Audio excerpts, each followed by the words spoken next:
अच्छा हरन वगैरह इस किस्म के जानवर है ने? हरन ਵਿੱਚ ਹੈ ਨੇ ਜੀ ਇਹਦੇ ਵਿੱਚ ਬਹੁਤ ਜ਼ਿਆਦਾ ਹਰਨ ਵੀ ਹੈਗੇ ਨੇ ਬਾਹਰ ਦੇ ਜਿਨ੍ਹਾਂ ਨੂੰ ਉਹਦੇ ਕਹਿੰਦੇ ਨੇ ਉਹ ਵੀ ਹੈਗੇ ਨੇ ਇਹਦੇ ਵਿੱਚ ਬਹੁਤ ਜ਼ਿਆਦਾ ਹੈਗੇ ਨੇ।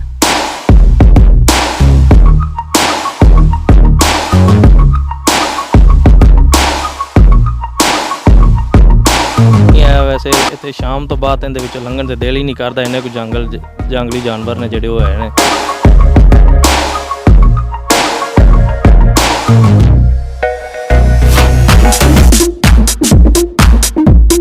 अस्सलाम वालेकुम नाजरीन, मैं हूं आपका होस्ट हमज़ा मनसब और आप देख रहे हैं हमारा यूट्यूब चैनल बलूम पंजाब। आपको मेरे पीछे देखकर महसूस हो गया होगा कि इतने दरख्त वगैरह ये कौन सा इलाका हो सकता है। मैं इस वक्त छांगामांगा दी फॉरेस्ट पार्क में मौजूद हूं। छांगामांगा, इसकी हिस्ट्री के बारे में थोड़ा सा बताया जाए। छांगामांगा का जो पार्क है वो दुनिया का सबसे बड़ा इंसानी हाथों के ज़रिए लगाया जाने वाला सबसे बड़ा जो जंगल है ये। It is the handmade forest which was established in 1866 according to Wikipedia के मुताबिक ये 1866 में ब्रिटिश गवर्नमेंट के द्वारा लगाया गया था और इस टाइम इसका जो सारा इंतज़ाम वगैरह और इसको संभाल जो है वो इस टाइम पाकिस्तानी फॉरेस्ट डिपार्टमेंट के पास है। इस जंगल के अंदर जो अगर जानवरों की बात की जाए 14 स्पीशीज़ इस टाइम इस जंगल में मौजूद हैं, जिनमें परिंदे भी हैं कई किस्म के 50 किस्म के परिंदे हैं। 14 टाइप्स ऑफ रेप्टाइल्स इस जंगल में मौजूद हैं। चीते शेर वगैरह भी थे किसी दौर में इस जंगल में, लेकिन अब इस बारे में कोई 100% कन्फर्म नहीं बताया जा सकता कि अभी भी वो इस जंगल में मौजूद होंगे या नहीं। तो हम इस जंगल के अंदर भी जाएंगे, आपको अंदर भी सैर करवाएंगे इस जंगल की, तो आए हमारे साथ रहिएगा।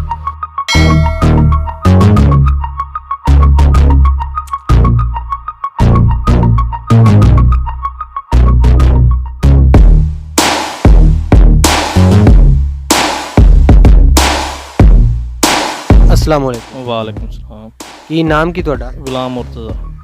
ਅੱਛਾ ਗੁਲਾਮ ਮੁਰਤਜ਼ਾ ਭਾਈ, ਸਾਨੂੰ ਥੋੜਾ ਜਿਹਾ ਇਹਦੇ ਬਾਰੇ ਇਨਫੋਰਮੇਸ਼ਨ ਦਿਓ ਕਿ ਜਿਹੜਾ ਛਾਂਗਾਮਾਂਗਾ ਫੋਰੈਸਟ ਜਿੰਦੇ 'ਚ ਆਪਾਂ ਬੈਠੇ ਹੋਏ ਆ, ਹਾਂਜੀ, ਇਹ ਕਿੰਨਾ ਵੱਡਾ ਹੈ ਤੇ ਕਿੰਨਾ ਪੁਰਾਣਾ ਹੈ? ਇਹ ਬਹੁਤ ਪੁਰਾਣਾ ਹੈ, ਬਹੁਤ ਕਾਫੀ ਜੰਗਲ ਹੈਗਾ ਇਹ, ਪੂਰੀ ਦੁਨੀਆ ਦਾ ਵੱਡਾ ਜੰਗਲ ਇਹ ਹੈਗਾ। ਇਹਦੇ ਵਿੱਚ ਹਰ ਰੰਗ ਦਾ ਜਾਨਵਰ ਹੈ, ਜੰਗਲੀ ਜਾਨਵਰ। ਅੱਛਾ ਜੀ, ਸਾਨੂੰ ਕਈ ਵਾਰ ਜਿਹੜਾ ਨਾ ਅਸੀਂ ਜਿਹੜਾ ਨਾ ਫੋਨ ਵਗੈਰਾ ਤੇ ਦੋਸਤਾਂ ਨਾਲ ਰਾਬਤੇ ਹੋਏ, ਉਹਨਾਂ ਕਿਹਾ ਵੀ ਅਸੀਂ ਜਿਹੜਾ ਨਾ ਪਹਿਲੇ ਇਸ ਜੰਗਲ ਦੇ ਵਿੱਚ ਸ਼ੇਰ ਵਗੈਰਾ ਟਾਈਪ ਦੇ ਜਿਹੜੇ ਜੰਗਲੀ ਜਾਨਵਰ ਚੀਤੇ ਵਗੈਰਾ ਵੀ ਵੇਖੇ ਨੇ, ਕਿ ਹੁਣ ਉਹ ਮੌਜੂਦ ਨੇ? ਨਹੀਂ ਜੀ, ਸ਼ੇਰ ਚੀਤਾ ਜਿਹੜਾ ਉਹ ਤਾਂ ਨਹੀਂ ਹੈ ਇਹਦੇ ਵਿੱਚ, ਜ਼ਿਆਦਾ ਇਹਦੇ 'ਚ ਬਾਹਰ ਦੇ ਸੇਵਾਂ ਗਿੱਦੜ ਵਗੈਰਾ ਇਹ ਜਿਹੀਆਂ ਚੀਜ਼ਾਂ ਹਰਨੀਆਂ ਮੌਜੂਦ ਹੈ ਇਹਦੇ ਵਿੱਚ। ਇਹ ਜਿਹੀਆਂ ਜੰਗਲੀ ਚੀਜ਼ਾਂ ਹੈਗੀਆਂ ਨੇ, ਸ਼ੇਰ ਭਗਿਆੜ ਨੇ ਜਿਹੜੇ ਉਹ ਹੁਣ ਇਸ ਟਾਈਮ ਨਹੀਂ ਹੈ ਇਹਦੇ ਵਿੱਚ। ਹੁਣ ਇਸ ਟਾਈਮ ਜੰਗਲ ਦੇ ਵਿੱਚ ਉਹ ਖਤਮ ਹੋ, ਪਹਿਲੇ ਹੁੰਦੇ ਸੀ? ਹਾਂ ਪਹਿਲੇ ਹੁੰਦੇ ਸੀ, ਤੇ ਕਾਫੀ ਪਹਿਲੇ ਹੁੰਦੇ ਸਨ। ਦੇ ਬਹੁਤ ਪੁਰਾਣਾ ਜੰਗਲ ਜੋ ਵੱਡਾ ਜੰਗਲ ਹੈਗਾ ਪਹਿਲੇ ਹੈ ਸੀ, ਹੁਣ ਨਹੀਂ ਹੈ ਨੇ। ਸ਼ੇਰ ਜਾਂ ਭਗਿਆੜ ਚੀਤਾ ਵਗੈਰਾ ਇਹ ਜਿਹੀਆਂ ਚੀਜ਼ਾਂ ਹੁਣ ਨਹੀਂ ਹੈ ਨੇ ਇਹਦੇ ਵਿੱਚ। ਅੱਛਾ ਹਰਨ ਵਗੈਰਾ ਇਸ ਕਿਸਮ ਦੇ ਜਾਨਵਰ ਹੈ ਨੇ? ਹਰਨ ਵਿੱਚ ਹੈ ਨੇ ਜੀ ਇਹਦੇ ਵਿੱਚ, ਬਹੁਤ ਜ਼ਿਆਦਾ ਹਰਨ ਵੀ ਹੈਗੇ ਨੇ ਬਾਹਰ ਦੇ ਜਿਨ੍ਹਾਂ ਨੂੰ ਉਹਦੇ ਕਹਿੰਦੇ ਨੇ ਉਹ ਵੀ ਹੈਗੇ ਨੇ ਇਹਦੇ ਵਿੱਚ, ਬਹੁਤ ਜ਼ਿਆਦਾ ਹੈਗੇ ਨੇ।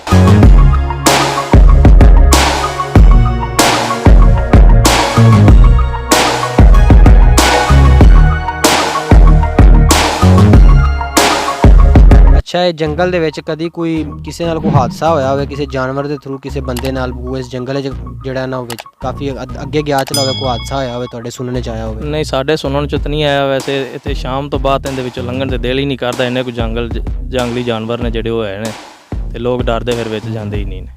ਉਹ ਵੀ ਜਾਂਦੇ ਨੇ ਜਿਹੜੇ ਕੋਈ ਚੋਰੀ ਛੱਪੀ ਆ ਗਿਆ ਵਿੱਚ ਵੜ ਜਾਂਦੇ ਨੇ, ਤੇ ਉਹਨਾਂ ਨਾਲ ਕੋਈ ਨਾ ਕੋਈ ਫਿਰ ਜਿਹੜੇ ਜੰਗਲੀ ਜਾਨਵਰ ਨੇ ਉਹ ਫੜ ਲੈਂਦੇ ਨੇ, ਉਹਨਾਂ ਨੂੰ ਪਾੜਦੇ ਕੱਟਦੇ ਨੇ। ਅੱਛਾ, ਜਿਹੜੀ ਡਿਫੋਰੈਸਟੇਸ਼ਨ ਜੰਗਲ ਦਾ ਕਟਾਓ ਵਗੈਰਾ ਵੇਖਣ ਨੂੰ ਮਿਲਦਾ ਹੈ ਵੀ ਕਾਫੀ ਜਿਹੜਾ ਟਰੱਕ ਵਗੈਰਾ ਜਿਹੜੀ ਲੱਕੜੀਆਂ ਇੱਥੋਂ ਜਾ ਰਹੀਆਂ ਹੁੰਦੀਆਂ, ਉਹ ਹਕੂਮਤ ਦੀ ਇਜਾਜ਼ਤ ਦੇ ਨਾਲ ਸਾਰਾ ਕੁਝ ਹੋ ਰਿਹਾ ਹੁੰਦਾ ਹੈ ਜੀ? ਉਹ ਇਜਾਜ਼ਤ ਹਕੂਮਤ ਦਿੰਦੀ ਹੈ, ਤੇ ਉਦੋਂ ਜਦੋਂ ਕਟਾਈ ਦਾ ਟਾਈਮ ਹੁੰਦਾ ਹਕੂਮਤ ਵੱਲੋਂ ਇਜਾਜ਼ਤ ਲੈ ਤੇ ਫਿਰ ਕਟਾਈ ਕਰਾ ਦੇ, ਫਿਰ ਉਹਦੇ ਨੇ ਫਿਰ ਅੱਗੇ ਨਵੇਂ ਪੌਦੇ ਲਾ ਦਿੰਦੇ ਨੇ, ਸਫਾਈ ਕਰਾ ਦੇ ਉੱਥੇ।